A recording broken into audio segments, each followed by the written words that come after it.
The thing that's really going to keep you motivated is the impact you're going to have on the world. And I think for him, he was starting to connect the dots between, we do this marketing consulting for these like naturopaths and like these kinds of businesses because we want to help them help people.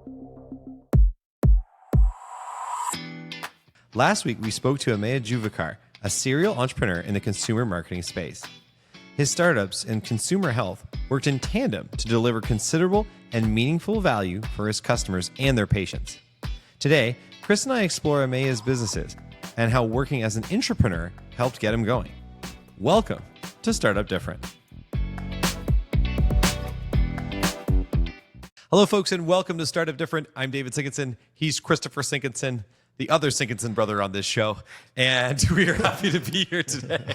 Sorry, I just took a shot. Not to be confused. Not to be confused with the other Sinkinson sitting right here. Yeah. Chris, what's going on, man? Not much. This is great. Yeah, we had a good conversation with Amaya. Yeah, he's a cool dude. Yeah. He's kind of soft-spoken. Right on. Did you notice that? Yeah, Yes, he is very soft-spoken. So producer Graham's like, yes. He's like, I have to boost that audio. No, I do like his very demeanor. Composed, so calm. He is very calm, and I love that because I am the opposite. I am a total freak out. So you do. You're kind of hot and cold. Yeah, kind of one or the other. But yeah, very cool, actually. One of those like serial entrepreneurs, kind of like we said in the intro, a couple of businesses. But I guess it was kind of interesting because... And actually, I'll just shout out again to producer Graham because we were kind of talking about the interview afterwards. And sometimes when you think about a serial entrepreneur, sometimes you think about how if they have multiple businesses on the go, you're kind of like, you should probably focus on one. Are they spread too thin? Are they totally different? Yeah. What we kind of learned in that discussion today was that one was very complementary to the other. I didn't think that when we first... I suspected. Did you? We definitely confirmed. Well, because I looked at them and I thought Scale Up 42 is a marketing agency, and then Health Buddha is like this health thing. But what I didn't realize was the connection was the clientele of Scale Up 42. Same people. It's all the same people. Yeah. He's parlayed that. So I'm kind of getting ahead of ourselves here. We should probably one thing I did want to point out about Amaya, which is kind of interesting, is we've kind of had this like parallel journey of entrepreneurship with him because he actually went to the same school as us, a little bit after us, but we there was always a lot of overlap between the years. So we kind of knew him. He actually one of your teammates. He was the best man at his wedding. He was in my program, but he wasn't one of my teammates. Okay. Coach. Yeah. Coach, yeah. Costume. So, shout out to Costume. Yeah. So connection there. Oddly enough, when we were starting our business and we were just scraping by, we were in the same building as where Amaya was working, which is the Toronto Star building in downtown Toronto. What did he say? He was a floor above or below? Anyway, we were like right next to each other. Floor above us. It was kind of a weird building. It was interesting that he actually worked for the Toronto Star in the Toronto Star building. Yeah. Because remember, they used to have something like 20 floors of that building. I'm probably exaggerating, but like a lot of floors.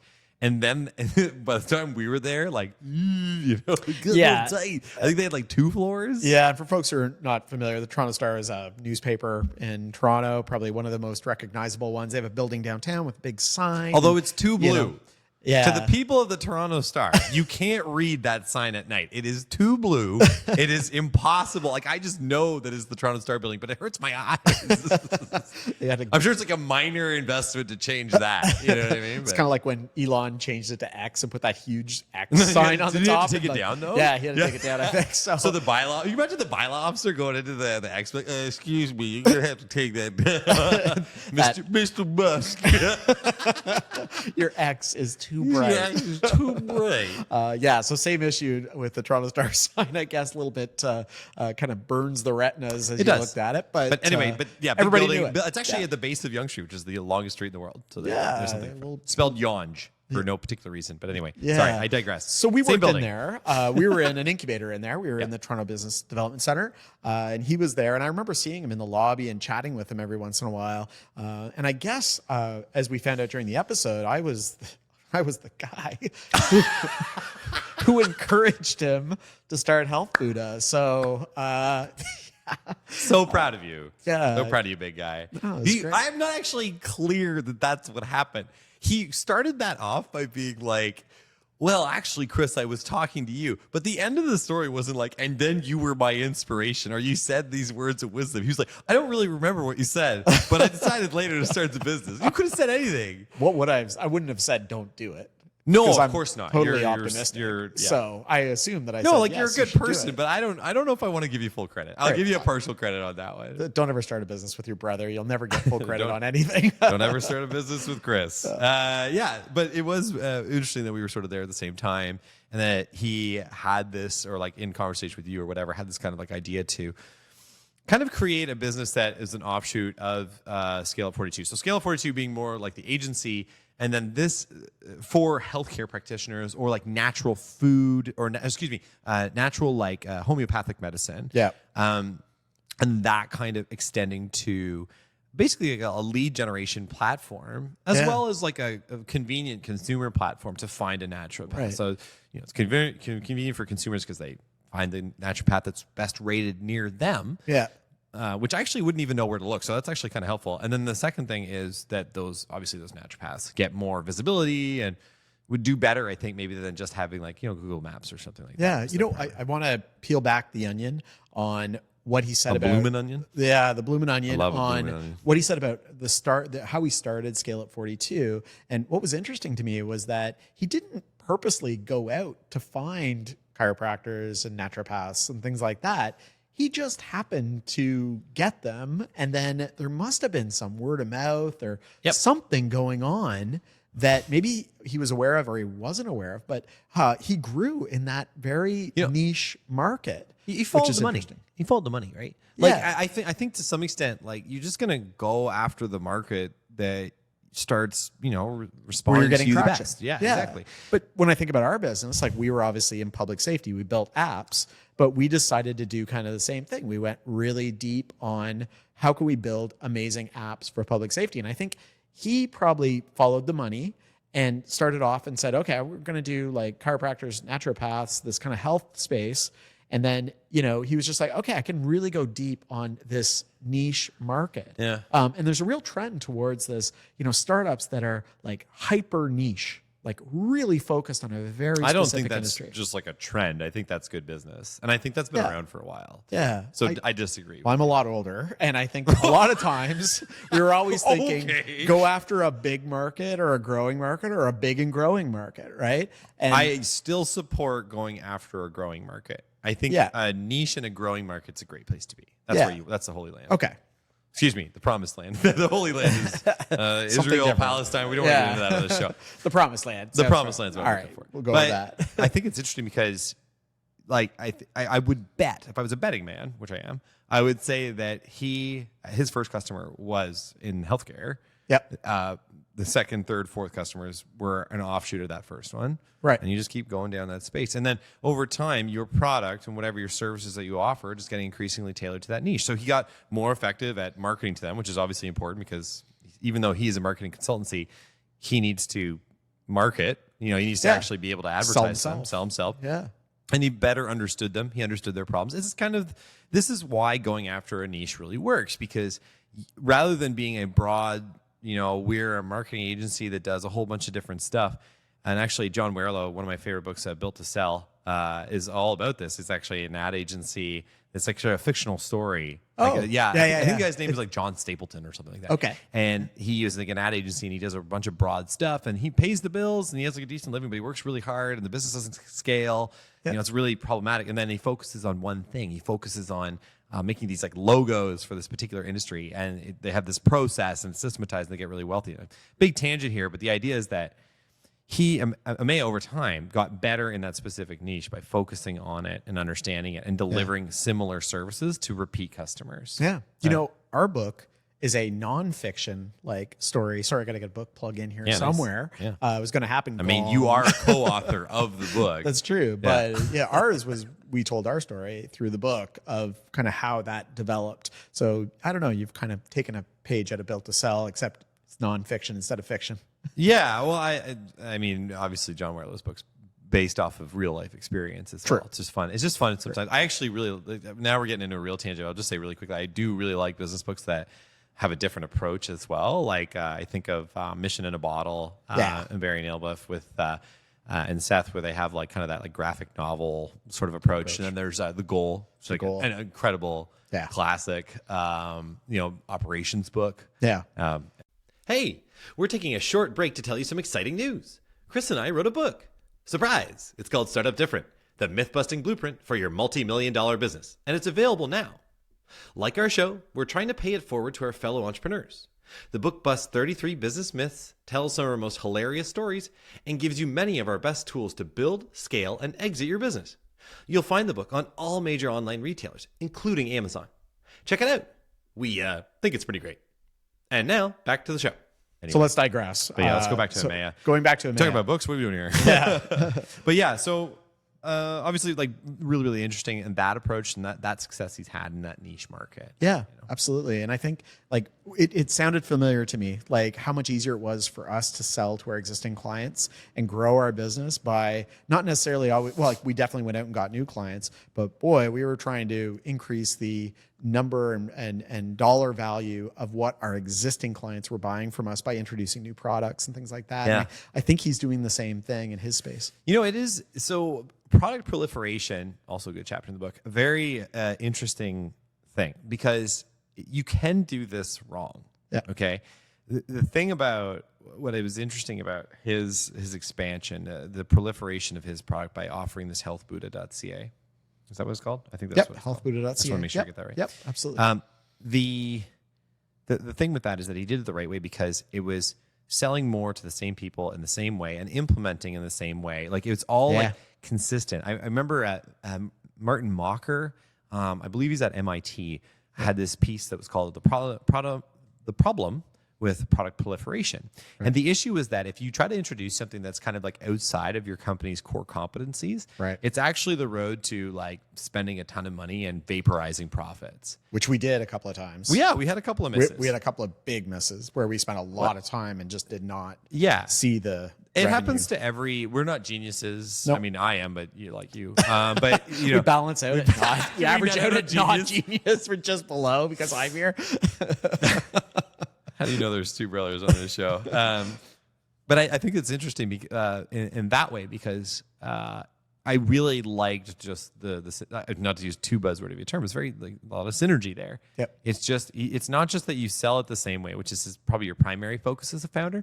It's that you're implementing it probably a similar way or in a way that you understand. Right. You know, that it isn't going to like vastly increase the complexity of working with a new customer because that's where you're going to lose your profitability when you try to introduce something new. Yeah. So I guess for that, it was actually, I think it's actually a bit of a genius move, to be totally frank with you. Yeah. I think to the person from the outside looking in thinks like, wow, that was brilliant. But I'm sure from the inside out, Very it was logical. probably like, oh, of course I was going to do that because I probably had people asking me for that. I could see there was a need for that. Like it's that whole idea of like when you're in business ideas just kind of like attract you. There's like we brought this up with him too, right? Yeah, a gravitational pull of He'll more definitely have a business. new product in like 2 years. Yeah, that'll for do sure. something else in that space, and they'll be part of the offering. Yeah. And then when he's going to go, 3, 4, 5 years down the road, he's going to have a package that he offers these customers where it's okay. You can start with us. We just do the consulting. By the way, we can do your website here. You Yeah. can join this Health Buddha site. We've got this, and it really, as from a sales perspective, I really like this too because it changes the conversation in any given sales engagement from are we going to do this or not to what are we going to buy? Right. It's not that you're going to Are buy we gonna something buy or not. or It's like not? what parts are you going to buy? Yeah, like And that's a huge difference in the versus any black and white sort of sales. I want to repeat that because it is so important. It's, Oh, boy. When our business shifted from are we going to buy a safety app to which safety app are we going to buy or like which of these components are we going to buy? Yeah. Life got so much easier. Like the revenues seemed to flow in much easier than before. It was a very much an uphill battle before that. Yeah, I definitely, and also to your point too, we were in that growing market, and I would say also and I don't have data sitting in front of me on this one, even though I am holding an iPad. If you're just listening at home, I have notes with me. But I would say that that like homeopathic market, I think is growing. Yeah. I don't think that's anything that's going away anytime soon. No, I don't think so. I think there's actually a lot more skepticism now of like medicine in general, not in a like anti-vaxxer sort of way, but just Right. like kind of looking for like alternative means to Yeah, absolutely. like other ways to deal with ailments. They're not always they don't have to be the most serious things necessarily. don't jump to the heavily Yeah, pharmaceuticalized like you are things. Mr. Pharmacy. I know. Yeah. I'm the person that runs to the Whenever I would get sick in university or whatever, there was I could count on Chris for two things. Also, he's the older brother, so he has to do these kinds of things. You'd call me and I'd say Chris, and then you'd show up. I would say my throat hurts, and then you would show up with basically every form of medication from Shoppers Drug Mart, and also a Big Mac. Yeah. You know what? I think if I think of everything I've ever bought at a pharmacy, I don't think I've ever bought like regular strength anything. It's Why always, do they make regular strength? Well, no, it's who always- is like I I always- don't want to feel good, but like not that good. Yeah, I want to recover, but not too quickly. I don't even want extra strength. I want like ultra strength. Yeah, Like, you buy those crazy Tylenol that have caffeine in them. Yeah. You're a psycho. You're just jittering around all over the place. Good Anyway, jitters are good for you. we digress. But yeah, anyway, I thought Ameya's business was really interesting. And what did you think about not having the exit in mind? You Really? know, no particular exit I strategy. think it distracts you. Think about us. Like we were not thinking about exit. But We he were was, though, right? Like he still said, well, maybe I get bought later. Like he's like kind of thinking. about Everybody's it. got that in the back of their minds, but I don't like think kind of the he's dream, going I guess. around being like, I got to get to this sales number, I got to get to this, and then I'm going to go to this company. Like he's not thinking about it like in a really structured way that he's actually going for that. He's really focused on how do I get more customers? How do I grow it? How do I make the network bigger? How do I, He's focused on building like a good business. Yes. Like that delivers value. I actually, those points on empathy he made at the end, like obviously, just Right. speaking our language, I really enjoyed that. And I thought, he didn't quite get there, but it did sort of remind me of when we spoke to Brooke earlier this season, Yep. where she was talking about like that impact. And businesses of all kinds need to figure out like what is their mission, the thing that drives them, the thing that makes them get up in the morning. Like, yeah, there's money. Right. Okay, that's a given. You need to eat, but beyond that, like the thing that's really going to keep you motivated is the impact you're going to have on the world. And I think for him, he was starting to connect the dots between we do this marketing consulting for these like naturopaths and like these kinds of businesses because we want to help them help people. Yeah. And I actually think Yeah. about us. That was very similar for App Armor. Yeah. We had these safety apps. The safety app did not come out of your pocket and like taser the bad guy, but it did provide people with the tools to help them be safer or to help campus police or campus security or whatever security group or emergency manager or whatever help people. Yeah. You know what I mean? And I thought it was interesting. He was making his way to That's that. the empathy piece. And I think that's a really good way to, I think he used the term a North Star. That was his North Star. I like that. And I love that term because that's really what guides all the decisions he's making in his business. And, sounds familiar. And he'll have like we had. He'll have one day he'll get his company will be on a list. Yeah. And he'll just start getting emails from private equity if he's not already. Yep. Saying, hey, you interested in selling a stake or the whole thing? And then soon, I don't know. We didn't get into a competitor conversation with it. That would have been interesting too, actually. But he'll have probably a strategic competitor at some point that's going to come up and say, hey. Yeah. You're annoying us in the market. We'd like to buy you out, or you're the Canadian market. We want that. Yeah. Absolutely. Absolutely. So like at the end of the day, keep making a good business, keep focusing on your customer, stay true to that North Star. Don't get too distracted by thoughts of acquisition or exit. And then one day it'll just happen and you'll be in a great place. Kind of. I mean, you'll once you start getting those emails, you're pretty distracted. Yeah. Every time you have a bad meeting, you're like, I'm just gonna sell and get out of here. Yeah. But at this stage, he's not at that stage yet. He's not at that stage yet. Yeah. So, but he will get there at some point. Yep. Yeah. It was awesome. Cool. Well, awesome. So that was really, really cool. Any other thoughts on Ameya before we? No, I just like that he's running a real business. It's profitable. We didn't even get to this. There's no funding. We didn't even get to the funding thing. We didn't even ask that. I don't think there was any funding. I don't I think definitely there- didn't get the sense. Usually, one of the first things you hear is, "Well, I raised this much money" or whatever, and I think he's just doing it. We'll check that and maybe put it in the show notes afterwards. But I'm pretty sure it's self-funded. Bootstrap. Yeah, bootstrap business. Another one, which is fantastic. Yeah, it is interesting. I feel like we're starting to see a trend of like fewer venture capital. He funds. also did not mention a co-founder, solo entrepreneur. Yeah. Wow, it can be done.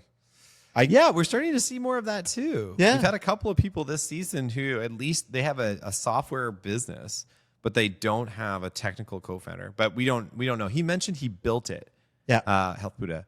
But I don't know what we're talking about here. I don't know if we're talking about going on Wix, or like one of those things, and or like Squarespace and like building a page versus like building a piece of tech. Yeah, right? I'm not really sure, but regardless, the product is there. Yep. Like he's obviously got matter. systems, and maybe it doesn't matter. Yeah. So there, maybe that's one of the myths we're going to bust, is that maybe you don't need a Chris in your business. You can do it. Maybe you in don't other ways. need Chris. Not a Why Chris, did I say just that? Chris. Ladies and gentlemen, you heard it here first on Startup Different. Oh, that's great. So great talking to Amaya as well. Very interesting businesses like Scale 42 and healthbuddha.ca.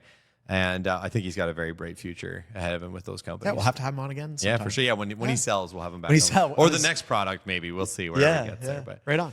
all right, folks, that's another episode of Startup Different. Thank you so much for joining us. Next week, we will have, I believe, another interview. Yes, we will, actually. And we're looking forward to it very much. And until then, please rate the pod, follow us on social, and we will see you next week. Hey, you made it all the way to the end of the episode. Nicely done. If you enjoyed this episode, like, comment, and subscribe wherever you get your podcasts so the almighty algorithm can help others find us. Want more from Startup Different? Check out our book, Startup Different, the myth-busting blueprint for your multi-million-dollar business. Follow us on social. We're big on YouTube, Instagram, and LinkedIn. You can also check us out at startupdifferent.com. Special thanks for this episode to Graham and our friends at Toronto Podcasts. Visit them at torontopodcast.ca. See you next week.